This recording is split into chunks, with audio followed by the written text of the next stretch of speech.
Bem-vindos e bem-vindas a mais um evento realizado em co-realização entre a Associação Brasileira Online e Offline, que representa 120 plataformas digitais em atuação no país e reúne o maior número de unicórnios, o Conselho de Comércio Eletrônico da FEComércio São Paulo, que representa 80% desse segmento no país, a Inovativos, uma plataforma multimídia aí de conteúdo para inovação, gestão e qualificação para esse novo mercado de trabalho, esse novo momento digital que estamos vivendo, a Gênesis e também a Innovation Experience, um grupo dedicado aí a eventos e também muito conteúdo digital. Eu quero agradecer ao Newton Marx, que é superintendente de CX do Banco Inter, e também ao Rodrigo Marcondes, que é o Country Manager da Gênesis. Muito obrigado pela participação de vocês dois. Nesse momento em que a gente vai debater, e está debatendo bastante, o Customer Experience, experiência do consumidor, né?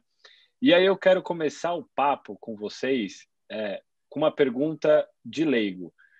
O que é Customer Experience e por que ele se diferencia do tradicional serviço de atendimento ao consumidor? E para começar esse nosso papo, eu gostaria de ouvir primeiro o Newton, que participa e colabora com uma empresa que está em um ritmo de crescimento bastante acelerado, que já vem agregando outras soluções, além das soluções de pagamento. Então, tem agora algumas soluções de comércio eletrônico, venda de alguns produtos. Eu queria entender melhor qual é o estágio da empresa nesse momento e como isso interfere na jornada e na experiência do consumidor, e também esclarecer como que vocês lidam com tantos atendimentos e consumidores na plataforma de vocês. Bom, ok. Obrigado pelo convite. Realmente isso é bem curioso, porque assim, o conceito de Customer Experience agora é muito mais abrangente do que simplesmente o atendimento, né? O atendimento faz parte, está debaixo do guarda-chuva de Customer Experience, mas quando a gente fala de CX, isso pega a organização de ponta a ponta para a gente, assim. Não é só a experiência no atendimento que a gente quer, não é só a experiência no atendimento que a gente quer encantar nosso cliente. Quando ele faz uma transação no app, quando ele troca um e-mail, quando ele entra no chat, quando ele está navegando para saber como é que aquele produto funciona numa FAQ ou numa prateleira de informações na internet, como que ele está interagindo com a empresa até antes dele virar cliente numa mídia social, por exemplo. Eu acho que tudo isso é Customer Experience, pelo menos é assim que a gente encara no Inter isso. Então, é uma coisa que abrange todo o ciclo de vida do cliente, vamos dizer assim. Não é só quando ele tem uma necessidade de fazer uma interação, é desde a hora que ele faz um onboarding até a hora que ele está eventualmente encerrando o relacionamento com a gente por uma cobrança ou por um desinteresse. A gente trabalha isso respirando isso no nosso dia a dia desde a concepção do produto. Então, tem gente de CX sentada nos squads que pensam e reprodutam nossos serviços o tempo todo, para fazer isso nascer com os pilares que a gente acredita de satisfação. Mesmo que no time to market isso você não consiga colocar ele completo, vamos dizer assim, de entrada, é uma equipe que fica sempre olhando e retroalimentando o produto para que ele chegue no seu desenho maduro o mais rápido possível, mesmo ele rodando em produção. A gente tem essa particularidade do marketplace, você tem razão, é desafiador para a gente em CX tocar isso, porque acaba sendo que não é um atendimento mais varejo, assim, né? A gente está cada vez mais se distanciando inclusive a gente divulga isso no mercado, a gente está cada vez mais se distanciando do núcleo de instituição financeira e virando um ecossistema ali, né? Tem de tudo ali, tem varejo, tem marketplace, tem corretora de valores. E o desafio que a gente enfrentou no marketplace como é uma rede de vários parceiros, como é que a gente ia se conectar para o cliente não sentir uma ruptura nesse atendimento. Ah, beleza, ele comprou, ele entrou pelo app do Inter, mas ele teve algum problema de merchant, sei lá, seja com a mercadoria veio recebida, a gente não queria que isso causasse uma ruptura na jornada dele, e a gente falasse, tá bom, isso daqui agora você resolve com um parceiro. Então, a gente construiu nesses últimos meses algumas conexões de processo dos nossos parceiros, que aí o tubo está end-to-end agora. Então, a gente consegue capturar a demanda e tratar, mesmo sendo um assunto de merchant, e a gente não precisa mais trazer essa ruptura e fazer esse redirecionamento para das nossas demandas, mas de fato não foi fácil. Primeiro teve aspecto cultural, né, de estar acostumado com serviços bancários, agora uma atmosfera de varejo que é mais dinâmica e diferente, e também entrelaçar os processos que não foi simples, porque às vezes os parceiros, às vezes não, sempre os parceiros têm uma arquitetura diferente da sua. Então, você precisa colocar muita tecnologia de API, essas coisas, para que isso funcione com integridade. Mas foi assim que a gente conseguiu superar esses obstáculos aí. Eu não sei se você pode revelar quantas pessoas trabalham no departamento aí que lida com a experiência do consumidor. Hoje é a maior área, assim, além de ser a maior área em headcount, é a maior área que recebe investimentos do Inter.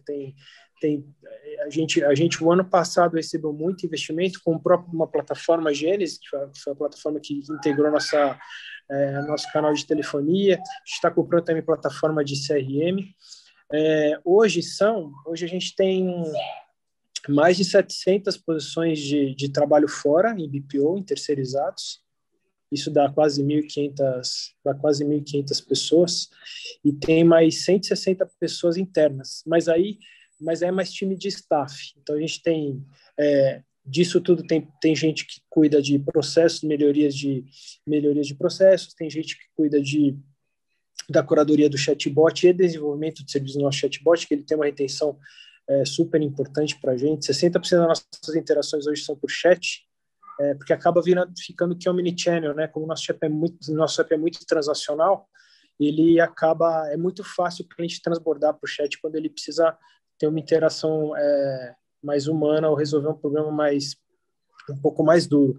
Mas essas 160 pessoas são basicamente PCP, curadoria de chatbot, processos, e aí a gente tem uma mesa de especialistas, que é o nosso Customer Success, que tratam os casos que a nossa modelagem pega com sinais vitais de fricção. Então, se a gente tem algum comportamento atípico nos nossos canais, isso automaticamente, a gente tem uma modelagem que automaticamente faz o picking desse caso e coloca na mesa desses especialistas, que é um grupo, né, que a gente chama de Customer Success, que trata esse caso com uma sala resolutiva mais diferenciada. Mas hoje a maior área, fora a TI, né? Claro, TI é a maior área do Inter, é uma fintech, né? Mas a área de CX ela é uma das maiores áreas, com 160 pessoas internas e mais quase 1.500 em BPOs. Eu vivencio algo parecido, porque além de presidir a Associação Brasileira Online e Offline, o conselho da FEComércio, eu estou na Log, e na Log a maior área, tirando a questão de tecnologia e operações, é também atendimento ao consumidor, é o CX, né? Mas mesmo assim, se a gente colocar uma proporção de funcionários terceiros ou colaboradores de fato versus o número de atendimentos, a gente tem um número bastante mais significativo do que as empresas tradicionais de call center. E aí eu queria trazer esse ponto aqui com o Rodrigo para também fazer essa distinção, se você concorda com o que o Newton disse, dessa diferença do que é o serviço de atendimento ao consumidor e o que é esse CX, e se você também concorda que para atender um número significativo de consumidores, a gente está falando de um potencial no Brasil de um pouco mais de 130 milhões de consumidores que estão digitalizados e que compram e transacionam constantemente ali nas plataformas, né? se é possível a gente ter hoje ter um bom atendimento ao consumidor, trabalhar bem CX sem o uso de uma excelente ferramenta de tecnologia. Bom, primeiro, obrigado, Vitor, obrigado, Newton, pela presença, prazer estar aqui com vocês hoje.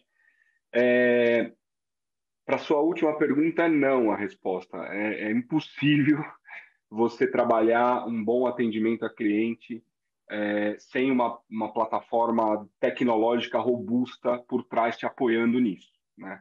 Eu concordo com o Newton sobre o conceito de Customer Experience, e esse conceito ele é um conceito vivo, né? Ele vai ganhando mais robustez e mais escala conforme a gente vai evoluindo, né? Se você pensar que nós ainda vivemos, né, um momento absolutamente disruptivo, né, em que todos tivemos que nos adaptar a uma realidade absolutamente diferente e continuamos nos adaptando a essa realidade diariamente, porque as coisas continuam mudando o tempo todo. Esse conceito de customer experience ele vai se ampliando, né? Cada vez mais as pessoas querem ser tratadas como sendo os únicos clientes de uma determinada marca, de um determinado banco, que é o caso aqui do Inter, né? E é a tecnologia que traz essa possibilidade, né, de juntar todas as informações que você tem sobre um determinado cliente ou um determinado consumidor, de diversos sistemas que a empresa tem, né, consolidar isso na mão, por exemplo, de um atendimento, né? Pode ser um atendimento de call center, pode ser um atendimento via chat, pode ser um atendimento via aplicativo de mensagem, né? Mas o que o consumidor quer é essa sensação de que essa empresa me conhece, ela sabe dos meus anseios, das minhas dores, e eu estou aqui e eles vão resolver o meu problema. E aí eu trago um novo conceito, né, que a gente tem falado bastante, que é a empatia, né? A gente vive um momento em que a empatia ela se tornou algo obrigatório para as empresas, né? Além de toda a tecnologia, de toda a estratégia de customer experience, de toda essa estratégia de atendimento ao cliente, como se ele fosse o único cliente da sua empresa, as pessoas, de uma forma geral, elas estão mais sensíveis, né, por tudo isso que eu falei, essa história toda que o mundo inteiro vive. Então, as pessoas elas buscam essa empatia também no relacionamento com as marcas, né? E a gente tem alguns dados muito interessantes. Por exemplo, as empresas que praticam empatia e personalização, né, na jornada do cliente, elas crescem até 3 vezes mais do que as empresas que não estão preocupadas com isso, né? Então, esse conceito de customer experience ele vai evoluindo, né? E ele vai crescendo. Por isso, provavelmente, a segunda maior área do Inter é a área de customer experience, porque imagino que todo dia, né, tenha coisa nova, tenha novas estratégias, novas requisições do mercado, dos clientes, né, porque é uma coisa viva. Mas sem a tecnologia, realmente eu acho impossível que alguma empresa consiga prestar esse atendimento, né, fazendo uso das estratégias de customer experience, personalização. Agora a gente fala de super personalização e empatia, realmente sem tecnologia é bastante difícil, eu diria impossível de conseguir. E aí, já aproveitando esse gancho da empatia, acho que o grande desafio hoje, do ponto de vista tecnológico, é justamente você criar ferramentas que sejam efetivas quando se trata tanto de venda quanto de resolução de problemas. E para deixar mais claro essa necessidade até de evolução tecnológica, tem os chatbots. A primeira geração de chatbots é uma geração muito mais parecida, ao meu ver, com aquelas URAs, que é aquelas unidades audíveis de call center, onde você entrava num labirinto de teclar para alguma coisa, 2, 3 e assim por diante. Você entra nesse labirinto, não sabe como é que você sai, para um chatbot mais desenvolvido, mais personalizado, que de fato seja efetivo para aquilo que ele se propõe. Eu queria entender como é que vocês veem essa evolução do uso do chatbot, que no começo foi bem glamourizado quando você tinha um chatbot, você era bem visto, você era algo como um rótulo de inovação, só que na prática o consumidor, segundo os últimos levantamentos que eu venho tendo aqui, tanto por meio da associação como pela rede de parceiros, o chatbot ainda hoje não é bem recebido pelo consumidor. Ele não gosta tanto. Eu queria saber como é que vocês do Banco Inter, Newton, vocês veem isso, e se na Gênesis, como vocês estão lidando com essa questão e como vocês veem o futuro do chatbot. Posso começar aqui. De fato, o brasileiro tem uma certa rejeição a interagir com máquinas, é verdade. E concordo com você que a primeira geração de chatbot era praticamente uma árvore de Jura transcrita, né? Você colocava opções e até ter o mesmo roteamento que ele acabaria tendo na voz, e não era isso que ele estava buscando. A gente começou a ter uma melhor aceitação com a Babi, que é nosso chatbot, de um ano para cá. Assim. Depois que a gente montou uma área de curadoria, trouxe gente especializada em linguagem natural e machine learning, a gente começou a ter uma aceitação. Bom, primeiro que a gente concluiu que o chatbot precisa avisar o cliente que o cliente está falando com uma máquina. Assim. Essa vibe de querer achar que o cliente está enganar o cliente, né? Falar que ele está achar que ele está fazer ele achar que está falando com uma pessoa e na verdade é um robô, não pega. Então a primeira coisa que a gente fala eu sou a Babi, seu assistente virtual, vou tentar resolver seu problema por aqui, tudo bem? Se ele falar não, falar com o especialista automaticamente já dá um cut-through na interação dele e vai. E a gente começou a medir por aí como é que estava a rejeição e começou a cada vez diminuir mais esse atalho, até que hoje é dizimal. Assim. Outra coisa que a gente atacou bastante para melhorar a aceitação do chatbot é colocar transação. Então, assim, não só o chatbot dá informações básicas, né, que para isso ele pesquisaria na homepage do banco ou na homepage da empresa ou algum caminho mais fácil, mas sim executar transações. Então a gente começou a colocar transações de alta escala para a Babi fazer, finalizar mesmo em atendimento. Por exemplo, hoje se você quiser, você entra no chat do Inter e faz uma atualização cadastral sem falar com ninguém. Você fala com a Babi, eu quero mudar meu endereço. Ela reconhece o contexto, tá bom, fala a sua rua nova, tá, número, complemento, é isso aqui, tá bom, confirma que tá alterado. Então, assim, aí a gente começou a colocar também transações que começou a melhorar a aceitação. Então, a gente faz o tempo todo, meu pessoal de curadoria faz esse Pareto de 80-20, fala, qual que são as principais demandas que eu tô tendo no humano, que são mecânicas, mas não com driver com a preocupação primária de eficiência. Claro que o chatbot é uma ferramenta poderosa de eficiência de reter volume, mas primeiro com viés de resolutividade e depois, de uma forma secundária, a retenção de volume. A gente começou a colocar vários serviços, alteração cadastral, código de rastreio do cartão, quando que vai entregar a mercadoria do marketplace, valor da cota do fundo. A gente começou a colocar isso e a aceitação começou a melhorar bem. Outra coisa que a gente fez o que a gente aprendeu é dividir o cérebro do chatbot por produto, deixar o skill especializado por produto.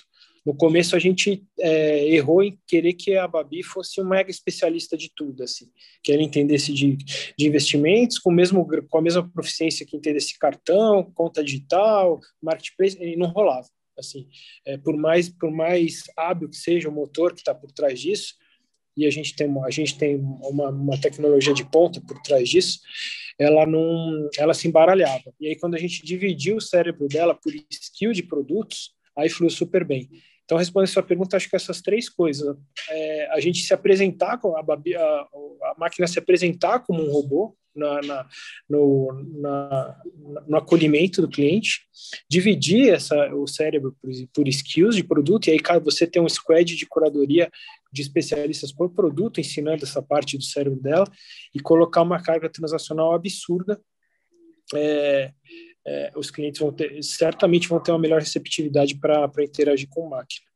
Esse pelo menos foi o aprendizado que a gente teve no Inter.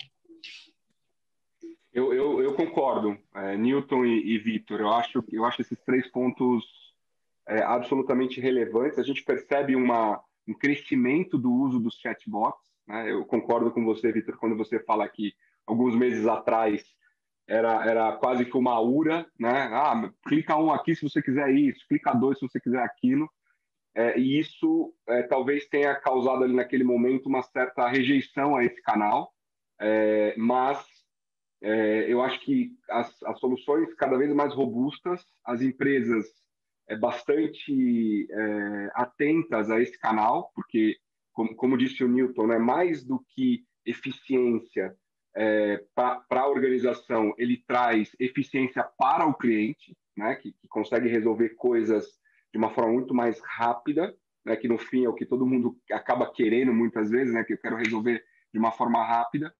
E eu acho que também o advento da inteligência artificial, né, que vem cada vez ganhando mais e mais e mais espaço nas ferramentas de customer experience, ajuda muito nisso, né? Então, quando você junta uma empresa que está focada nesse canal, quando você junta tecnologias de ponta, né, que trazem inteligência artificial, né, e entregam valor efetivamente para o cliente, né, eu acho que os chatbots eles vão crescer muito ainda, e vão, sem dúvida, continuar sendo uma ferramenta importante como como mais um dos meios de atendimento ao cliente das empresas, sem a menor sombra de dúvida. E quando a gente está falando aí desse atendimento massificado, seja por chatbot ou outras tecnologias, e até considerando até a própria definição que vocês colocaram de CX, de trabalhar essa jornada do cliente, então muito mais do que uma ponta ali de resolução de problemas, mas muito mais como colocar o consumidor no centro decisório de desenvolvimento até do produto. Como que você vê, Newton, o uso dos dados gerados por CX para a tomada de decisão aí no Banco Inter? Como que vocês conseguem capturar e participar do desenvolvimento do negócio, né? Porque o que eu observo, e aí vira um mantra na economia digital, que é justamente colocar o consumidor no centro, como se a economia tradicional já não se importasse com o consumidor, porque sempre toda empresa vai se importar com o consumidor, obviamente, é para ele que é ofertado o serviço, o produto. Agora a gente está passando a discutir esse conceito dentro de um lago, um oceano de dados, onde a gente consegue, justamente nesse volume de dados, absorver conteúdo para melhoria, coisa que era pouco perceptível na economia tradicional, né? Você às vezes capturava somente problemas ali na ponta, ou seja, logo no final da jornada do cliente, e você não captava tantos dados desde o momento que ele entra até o momento que ele clica no comprar, no pós-venda, e tudo isso se encaixa dentro dessa jornada. Então, como que vocês participam desse processo decisório aí no Banco Inter? Olha, eu te confesso que na parte de Big Data a gente ainda não atingiu a maturidade desejável, não. Em CX a gente ainda está trabalhando com uma modelagem verticalizada. O que isso quer dizer, né? A gente faz a predição do comportamento do cliente com base nos dados, nas informações, no comportamento das interações, para saber se está tendo algum outlier, algum fato que mereça um cuidado mais especial. Então, se a gente está percebendo que o cliente está em looping, né, está rechamando, está com interações longas, são assuntos que são quentes em órgãos de defesa do consumidor, por aí vai, esses são os triggers que fazem a gente pensar esse caso e colocar numa esteira mais especial. A gente coloca também mineração de dados, então a gente tem ferramenta de palavra-chave. Então, a gente está evoluindo esse modelo para não só palavra-chave, mas combinar adjetivos que possam temperar um pouco mais, dar uma temperatura mais exata do calor da interação para a gente calibrar. Mas é o que você falou, é tudo na camada, na nossa camada, assim. Nosso sonho, e aí a gente passou o último trimestre do ano passado implantando uma plataforma de CRM poderosa, que foi o Salesforce, para a gente poder integrar isso com o Lake do banco. Então, a gente acabou de montar uma camada que vai permear informações comportamentais e cadastrais que estão além das fronteiras do atendimento. Então, isso ainda está super embrionário, mas a gente quer começar a ver, por exemplo, se eu acabei de ter uma transação negada no cartão de crédito, na hora que você me abordar, eu já vou perguntar de cara se é sobre isso que você quer falar. E aí se for isso, já colocar num grupo de operadores que sejam mais especializados, né, que tenham maior proficiência nesse assunto. Se, por exemplo, você está tentando entrar no app e está tomando erro, eu quero ter essa informação para se você, por exemplo, me acessar, eu quero saber primeiro se você está querendo falar sobre isso. E assim vai. Então, por exemplo, se você se você abrir um ticket comigo e ele ainda não está resolvido, a primeira coisa que eu vou te perguntar é: você quer saber uma posição da ocorrência que você abriu comigo alguns dias atrás? É nesse estágio de maturidade que a gente quer chegar. Mas de fato, acho que não só eu, mas a maioria das empresas sofre com esse problema do que você falou. A massa de dados é tão grande e no Inter a gente tem sorte que o sistema, a gente não tem muito sistema legado, então conseguiu conceber uma arquitetura já meio que monobloco, assim, bem integrada. Foi só acoplar uma plataforma de CM para fazer isso começar a permear e trafegar. Mas as outras empresas que têm sistema legado, um legado mais forte, sofrem com a integração desses dados, porque fica depositado num sistema meio que caixa preta, que para fazer ele se conectar com o outro e depois integrar para colocar na ponta, acaba tendo um caminho tecnológico bem mais longo. Mas é isso, essa maturidade a gente não atingiu de Big Data, não. A gente está mais em CX trabalhando com modelagens mais verticais, assim, do que a gente está observando na camada das interações mesmo. A gente ainda não está extrapolando muito isso, não. Mas quer extrapolar. É até ótimo ouvir isso de você, porque o Banco Inter tem um excelente atendimento, ao meu ver, eu sou cliente, e eu também consigo enxergar ali que vocês utilizam bem os dados para personalização. Então é bom porque é inspirador também para o empreendedor. Assim, a gente está em constante evolução e ninguém, eu acho que pode conceber que está 100% utilizando os dados da melhor maneira. Sempre há algo que melhorar. E aí, Rodrigo, que eu queria pegar esse gancho é o seguinte: a Gênesis, como grande provedora de tecnologia para essa nova cultura, eu vou chamar assim, de CX, que permeia tanto a área de tecnologia, que tem inputs do consumidor, que trabalha a jornada também ali no desenvolvimento do produto até o atendimento. Como vocês conseguem ajudar nesse processo de captura dos dados, frente, inclusive, a hoje determinações e preocupações legais com LGPD, GDPR? Vocês são uma empresa global.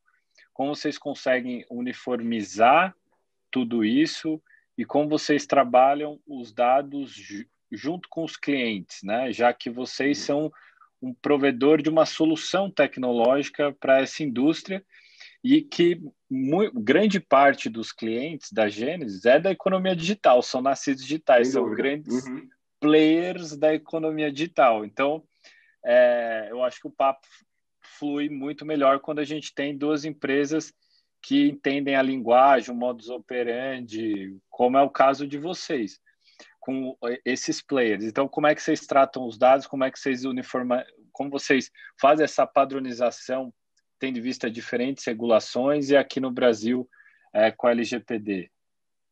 Bom, primeiro, eu acho que começar pela parte da LGPD, né? Todas as nossas soluções são compliance com LGPD, isso é bem importante, é um tema da mais absoluta relevância. Para te responder, eu volto 30 anos atrás né, quando a Gênesis foi fundada como uma empresa de solução para call center, né? A gente, durante muitos anos, foi reconhecida como a melhor solução de call center do mundo, né?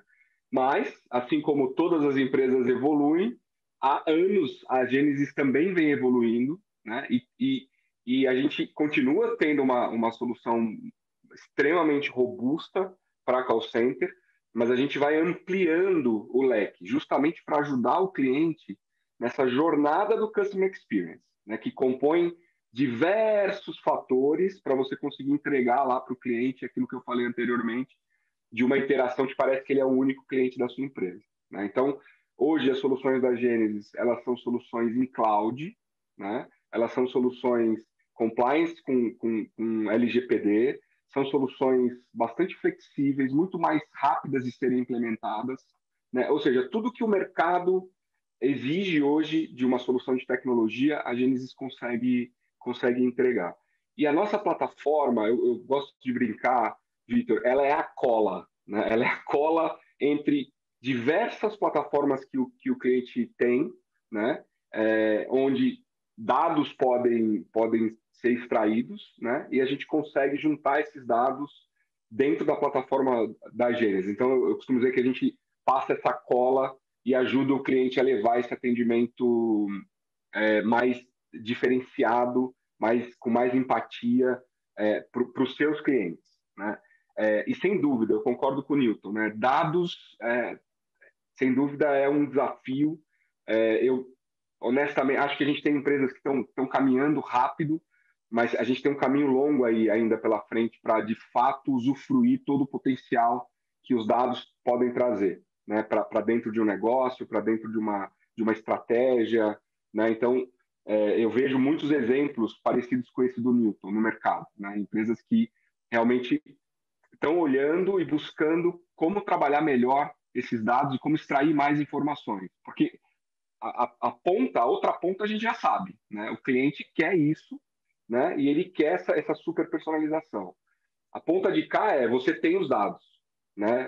Porque você está em contato com o cliente em diversos canais, a todo momento, né? A gente está o rastreamento digital aí cada vez maior, obviamente respeitando a lei, mas juntar tudo isso é o grande desafio. Então, a nossa solução, ela, dentre outras coisas, ela ajuda a fazer essa cola e ajudar o cliente a chegar nesse objetivo. Mas para passar essa cola toda aí, que eu não sei se é muita ou se é pouca, quanto tempo leva uma integração assim? Se você conseguir me dar um exemplo de uma empresa e o porte. A maior parte das integrações com sistemas padrão de mercado já estão feitas, né? Isso é oriundo do mundo cloud, né? Então, quando você tem uma solução em cloud, que é o nosso caso, né, você vai precisar se conectar, por exemplo, vai precisar se conectar com o CRM, né? Existem várias marcas de CRM no mercado e a gente tem esses conectores já prontos, né? Então, em tese, a conexão leva dias, né? Leva poucos dias para que ela possa ser feita. É claro que, às vezes, você tem que fazer conexão com um sistema legado, às vezes você tem que fazer conexão com um sistema que é local, né? Ou é específico de um determinado cliente ou de uma determinada vertical.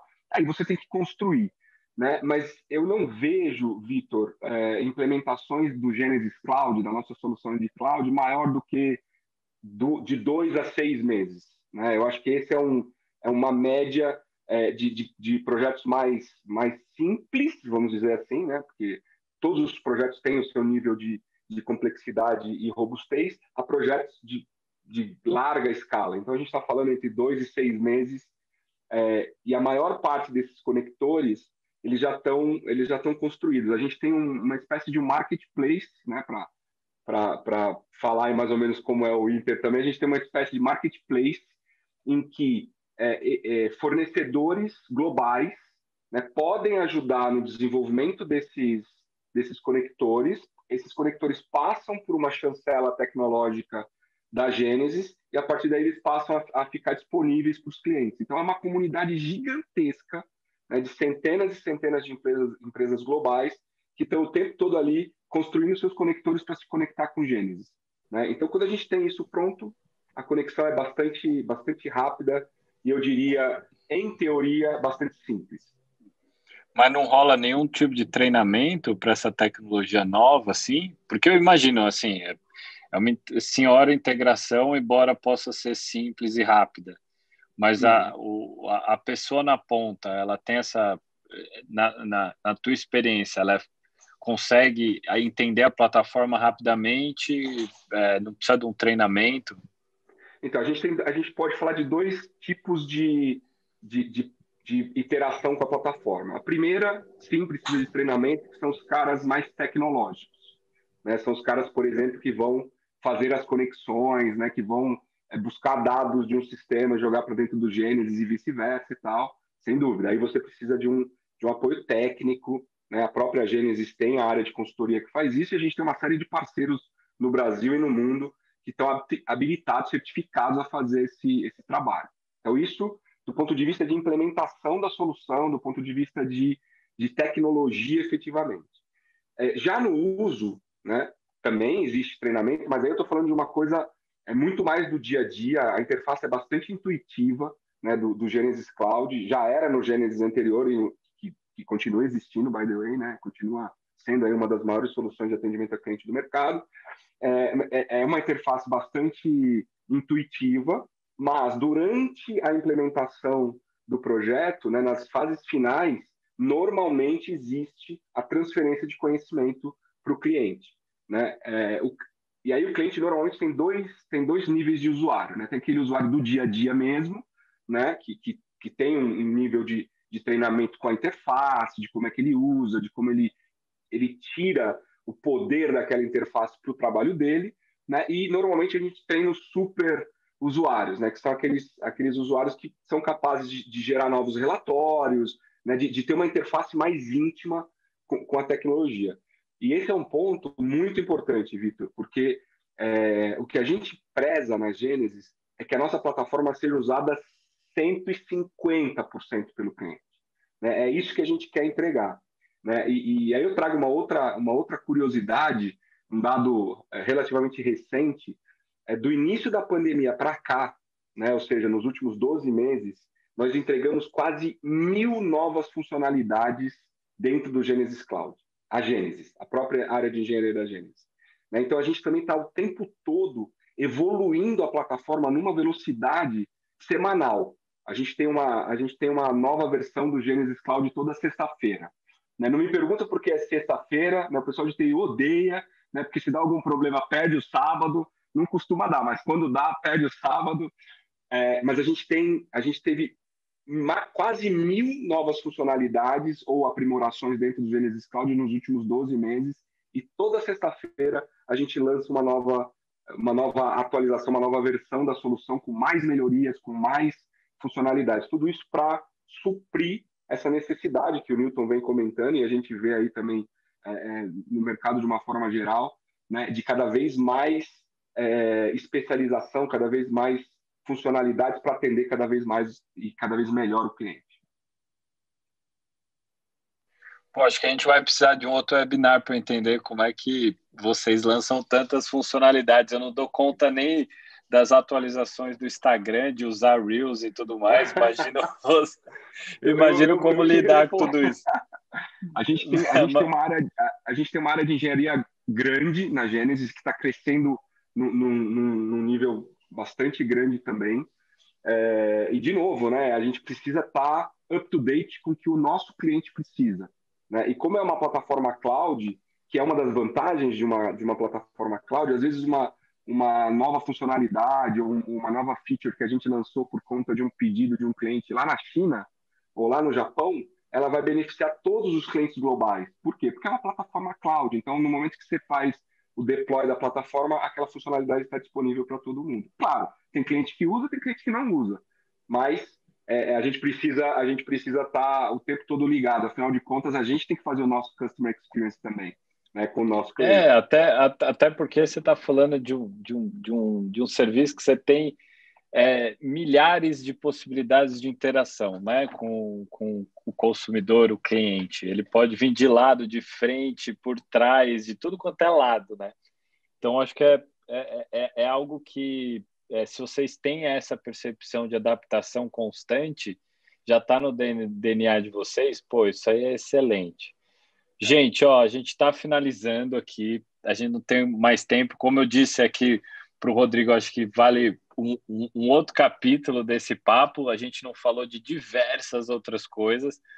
Então, vou deixar aqui um espaço de agradecimento. Eu vou começar a puxar aqui. Aí, Newton, Rodrigo, por favor, faça as suas considerações finais. Eu quero agradecer todo mundo que participou aqui desse webinar, quem está nos assistindo, até porque esse conteúdo vai ficar para a eternidade, porque a gente vai colocar nos nossos canais. Então, quem tiver interesse, já assina aqui, já faz o subscribe do Inovativos para seguir todo o conteúdo que a gente posta lá. E quem quiser me conhecer melhor, pode também me adicionar lá no Instagram, @vitor.magnani. E aí, puxar, Newton, por favor. Vitor, foi um prazer, agradeço o convite aí, é sempre muito prazeroso dividir esse assunto, porque atendimento está cada vez mais sendo um pilar de diferenciação estratégica para as empresas, não só as digitais como as tradicionais. É sempre muito rica essa interação. Estou à disposição aí para os próximos episódios, se eu puder acrescentar, agregar alguma coisa, estou à disposição. Valeu pelo convite aí. Bom, eu primeiro, Vitor, quero dizer que é sempre legal fazer evento com você. Você é um cara que tem essa habilidade de conduzir esse papo de uma forma muito, muito leve, muito descontraída. Obrigado. É um prazer estar aqui com você sempre que a gente puder. Newton, muito obrigado. Eu sei o quanto você é um cara ocupado, né, com essa transformação toda que vocês estão fazendo no Inter. Então, super honra ter você aqui também hoje, o Inter cliente da Gênesis. E quero me colocar à disposição também, Rodrigo Marcondes, lá no LinkedIn, vocês podem me achar, e convido vocês a conhecerem mais sobre a nossa história, a história da Gênesis, a história do Gênesis Cloud. Tem muita coisa bacana e tem muita coisa que a gente pode ajudar as empresas aqui no mercado brasileiro. Muito obrigado.